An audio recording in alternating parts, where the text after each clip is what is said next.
And when it comes to concealed carry, your choices in ammo and guns that are available almost go on ad infinitum. But today I want to talk about two calibers that are often compared to each other, and that is 380 ACP and 38 Special. Both of which are very popular and for good reason. Now there's a lot of difference of opinion and a lot of debate about which one is better. And what I would tell you is there's no best gun or best caliber. There's just what is best for you. And you should base that based on your research and hopefully good information.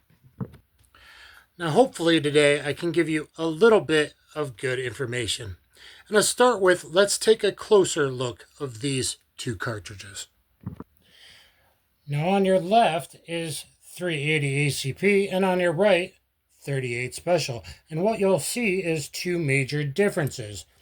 For one, the 38 Special is much longer. That's because 38 Special, I believe, came about in 1898 when it was still a black powder cartridge, so it needed all that length for black powder to get halfway decent velocity.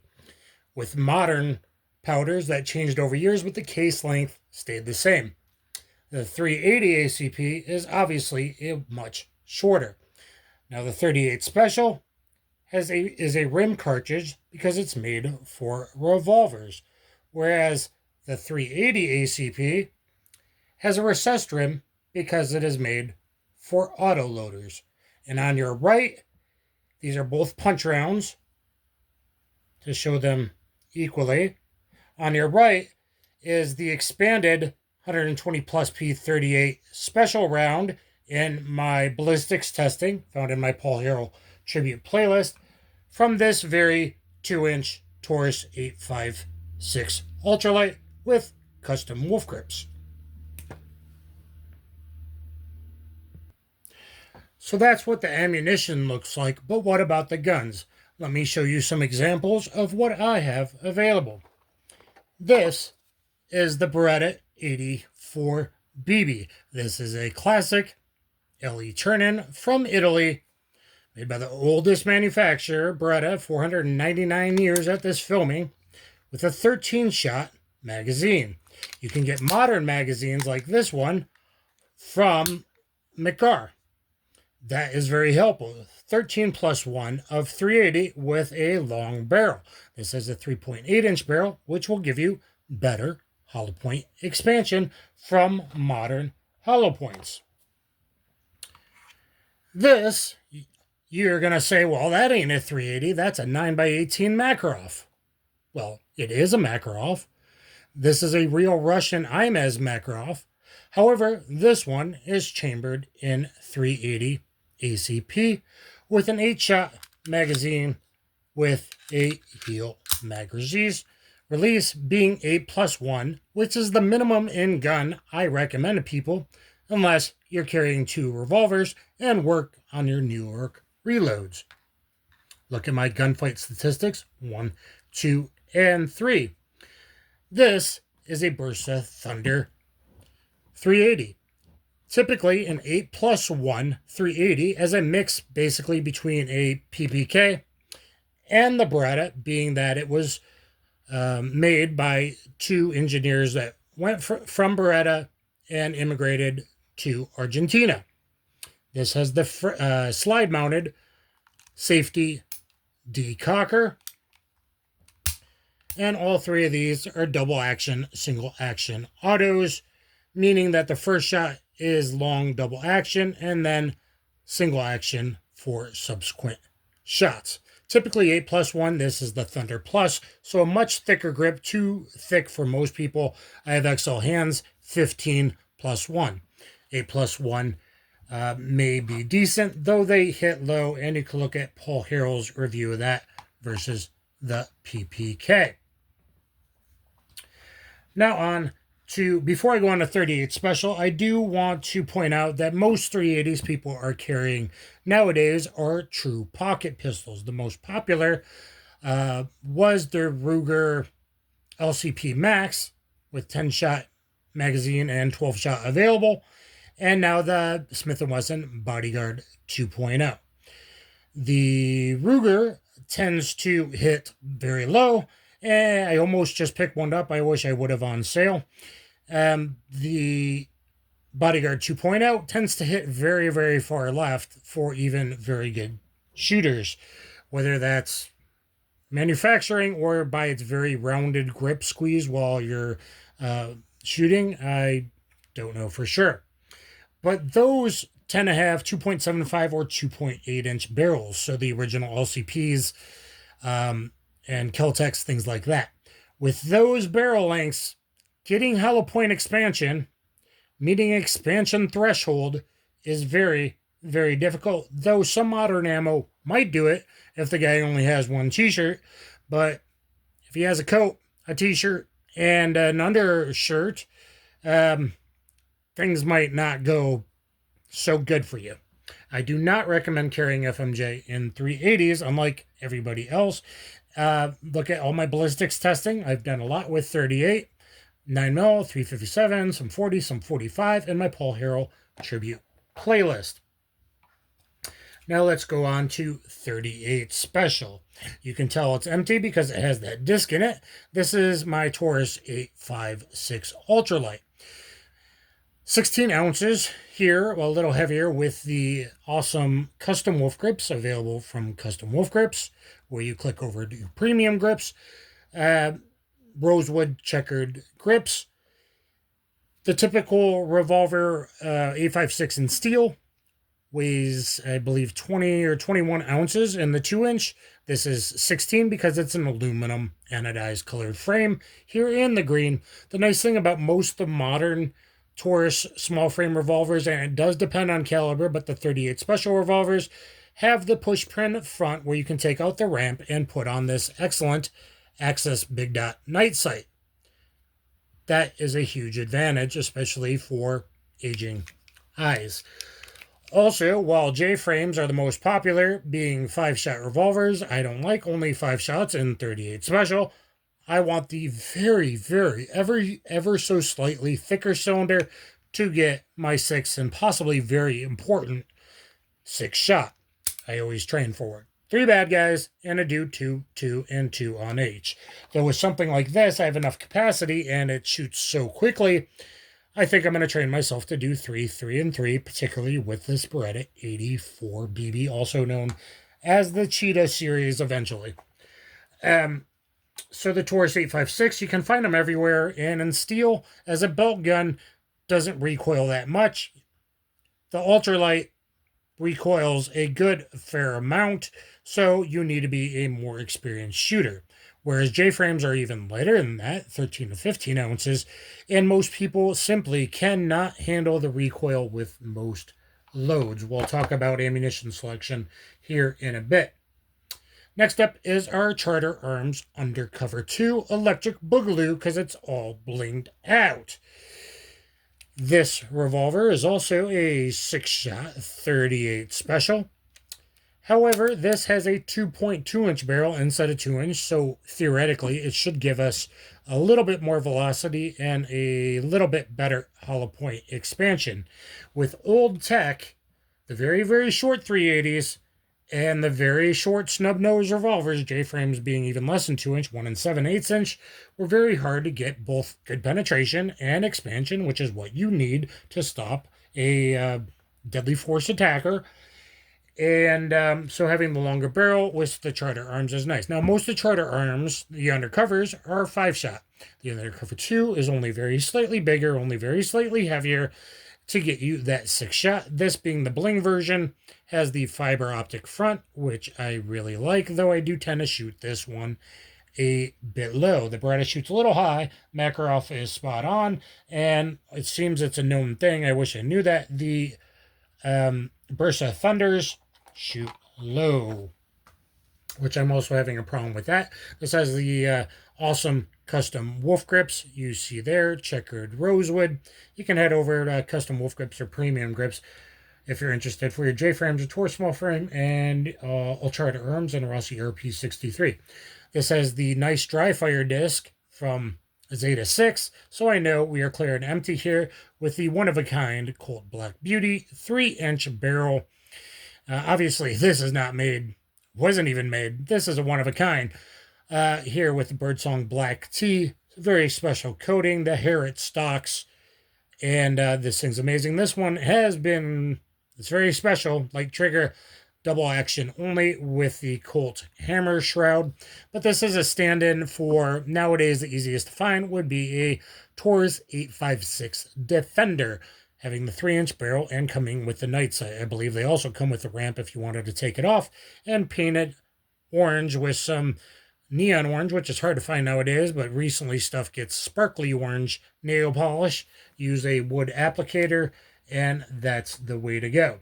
So, light revolvers, very, very good for pocket carry.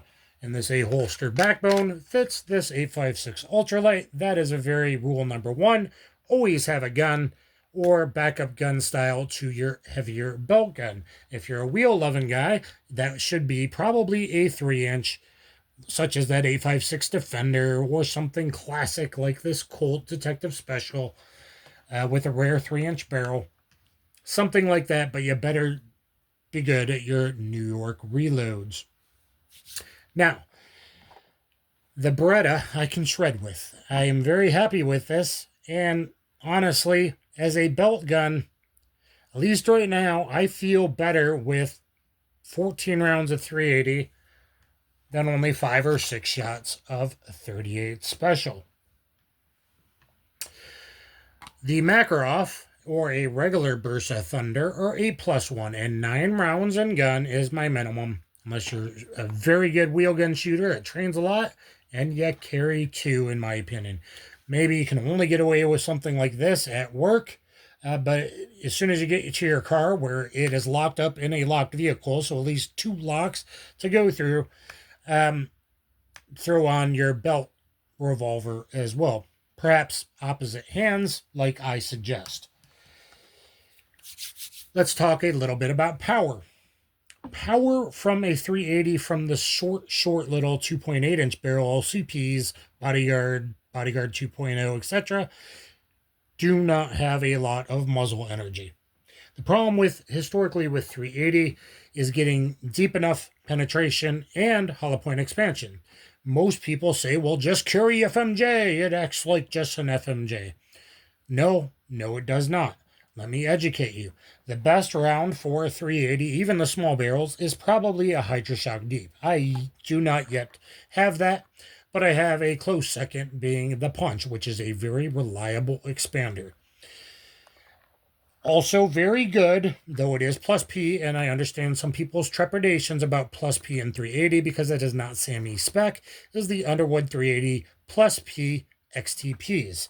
Because XTPs may sometimes expand through various clothing, but not always, especially in the shorter barrels. An LCP or something that small is really not very shootable. The Bodyguard 2.0 is pretty shootable.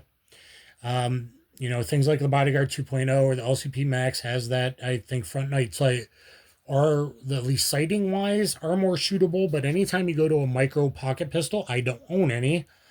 I might get one eventually. I almost just bought one last week, the Ruger Max.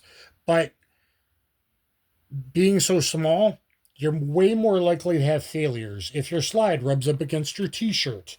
Ammo-related failures because of short stroking slide and slide velocity. The shorter your auto pistols go, the less reliable they are. Even Glock 42s, yes, Glocks are not all that reliable with different ammo. They are very ammo picky for a whole lot of people, very, very experienced shooters, retired cops, etc.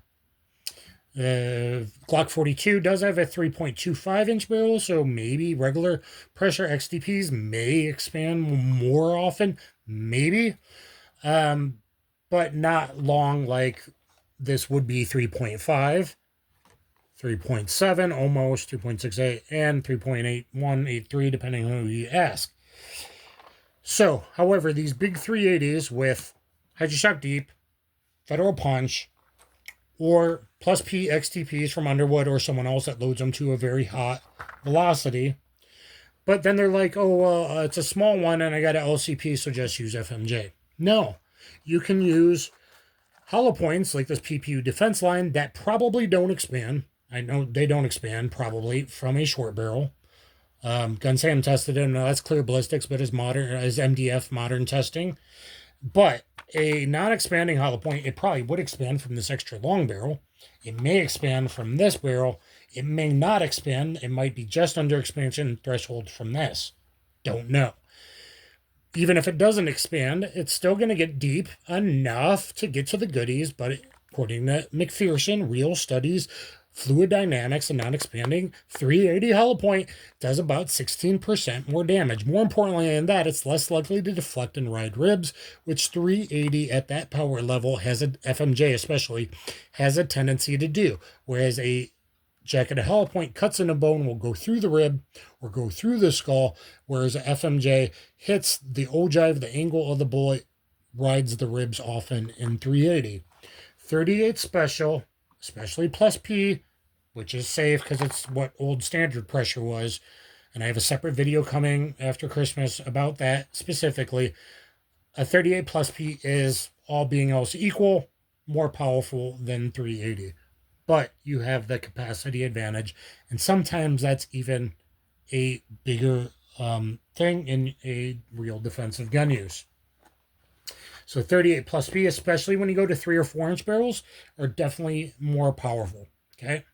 A 3-inch barrel belt gun might do you really good with a 2-inch pocket snub. Good to go. Revolvers, yep, easier to understand for new shooters, beginners, people that don't really shoot. Loaded, unloaded. A little harder to shoot with the double action, and I know I'm safe. Double action, longer, heavier, though this came with a very good trigger. Double action trigger. It's harder for a new shooter to learn how to not destabilize as you're pulling through or they jerk. Whereas I'll use this one because I got the dry fire safety device known as a earplug in the Beretta. So I know we're clear and empty. Very smooth, very light. Double action trigger pull that first shot. And the Bersa is very light as well. And then short, crisp, rapid fire. I can shred with this thing. Single action after that. Problem is, after that, you got to train yourself to manually decock safe and downrange, or at least put that manual safety on. But you're still cocked without a grip safety. So keep that in mind. These have very safe decockers. It was even drop safe, even though it doesn't have the firing pin spring, but it used to be even drop safe by California standards, which is pretty hard standards.